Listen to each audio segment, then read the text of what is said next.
మన రాష్ట్ర ముఖ్యమంత్రికి జనరల్ గా డాక్టరేట్లు పిహెచ్డీలు ఇస్తుంటారు. ఎవరైతే అద్భుతంగా రీసెర్చ్ చేసి బాగా పనిచేస్తే గౌరవ డాక్టరేట్లు ఇస్తుంటారు, బాగా చదివితే పిహెచ్డీలు ఇస్తారు. ఈ అబద్దాలు ఆడడంలో రాష్ట్ర ముఖ్యమంత్రి రేవంత్ రెడ్డికి డబుల్ పిహెచ్డీ ఇవ్వచ్చు, డాక్టరేట్ ఇవ్వచ్చు.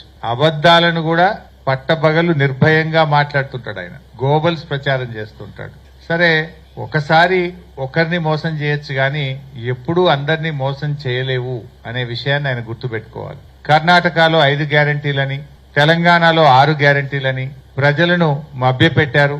100 రోజుల్లో అమలు చేస్తామని బాండ్ పేపర్ల మీద ఇచ్చి ప్రజల్ని మోసం చేశారు. అదే మోసాన్ని మహారాష్ట్రలో చేయాలనుకున్నారు.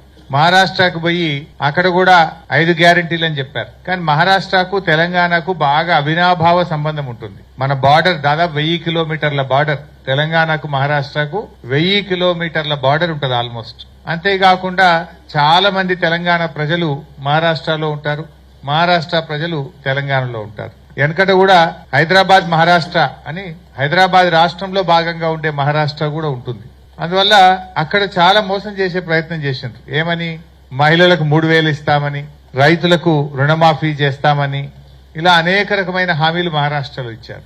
ఇంకా మన మంత్రి గారు, మన మంత్రులు, మన ముఖ్యమంత్రి కూడా పోయి ఆడ ప్రచారం చేసిండ్రు. వీళ్ళని చూడంగానే తెలంగాణలో ఎగబెట్టిన యాదికి వచ్చినాయి మహారాష్ట్ర ప్రజలకు. తెలంగాణలో రుణమాఫీ కాలేదు, ఈడొచ్చి అబద్దాలు చెప్తున్నారు, మమ్మల్ని కూడా మోసం చేస్తారు. తెలంగాణలో మహిళలకు 2500 ఇస్తామని మోసం చేసిండ్రు, వీళ్ళు ఇక్కడ 3000 ఇస్తామని మోసం చేస్తుందని ఈ రేవంత్ రెడ్డో, ఉత్తమ్ కుమార్ రెడ్డో, కోమటిరెడ్డి గారో వీళ్ళందరూ ఆడ ప్రచారానికి పోయింది. వీళ్ళు మేమంతా తెలంగాణలో ఎగబెట్టినాం, తెలంగాణలో మోసం చేసినాం, మీకు చేస్తామని చెప్పనీకి పోయింది. వీళ్ళు మహారాష్ట్ర ప్రజలు ఈ 6 గ్యారంటీల మోసాల్ని గ్రహించింది కనుకనే కాంగ్రెస్ పార్టీకి గుణపాఠం చెప్పిండ్రు. అయిందా రుణమాఫీ? 101 దేవుళ్ల మీద ఒట్టు పెట్టి రుణమాఫీ విషయంలో రైతుల్ని మోసం చేసిన వ్యక్తి మన రాష్ట్ర ముఖ్యమంత్రి రేవంత్ రెడ్డి గారు. ఇంకా తెలంగాణలో మోసం చేసింది జాలదు, మహారాష్ట్ర ప్రజల్ని కూడా మోసం చేస్తామని ఆడ ప్రచారం చేయబోయింది. వాళ్ళు అన్ని గ్రహించిండ్రు. ఇక్కడ మహిళలకు 2500 రాలేదు, వృద్ధులకు 4000 పెన్షన్ రాలేదు, రైతు భరోసా 1500 రాలేదు, రుణమాఫీ జరగలేదు, బోనస్ బోగస్ అయిపోయింది, తులం బంగారం అందలేదు.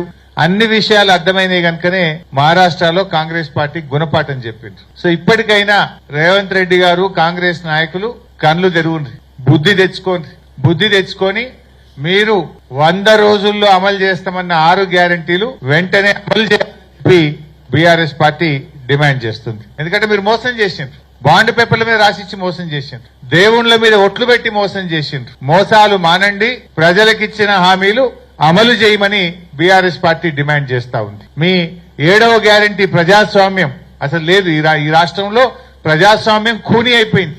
లగిచర్లకు కనీసం మహిళా సంఘాలు, నిజ నిర్ధారణ సంఘాలు, లోకల్ ఎంపీ, బీఆర్ఎస్ నాయకులు, ప్రతిపక్ష నాయకుడు మధుసూదనాచారి గారు పోతే కూడా పోకుండా మీరు ఆపుతా ఉన్నారు. అంటే ప్రజాస్వామ్యం లేకుండా అయిపోయింది రాష్ట్రంలో.